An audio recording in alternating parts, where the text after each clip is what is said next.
আগেকার দিনের বাচ্চারা যেভাবে ফোনের জন্য বায়না করতো ভার্সেস এখনকার দিনের বাচ্চারা যেভাবে ফোনের জন্য বায়না করে। আগেকার দিনে ওমা বল।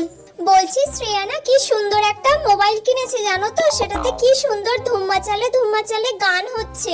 আমি ওর থেকে একবার নিতে গেলাম কিন্তু ও আমাকে সেটা দিচ্ছে না। ও মা তুমি আমাকে ওইরকম একটা মোবাইল কিনে দেবে গো? না ওসব কিনতে হবে না দাও এখন। না মা, কি সুন্দর ওটাতে ধুম্মা চালে গান হচ্ছে, আমার খুব ভালো লাগছে। আমি ওই মোবাইলটা কানে দিয়ে ওই গানটা শুনবো। আচ্ছা ঠিক আছে, আগে ভালো করে পড়াশোনা করে নে। হ্যাঁ আমি সব পড়া করে যা নেব। পড়তে বস তাহলে। আচ্ছা ঠিক আছে। এখনকার দিনে মানা খাবি আয়। না, আমাকে যদি না এক্ষুনি ফোন দাও, আমি যদি গেম না খেলতে পারি তাহলে আমি খাবো না, পড়বো না, কিচ্ছু করবো না। আমাকে এক্ষুনি তোমার ফোনটা দিতে হবে, তবেই আমি খাবো, পড়বো, সব করবো। দাও। এই নে ধর।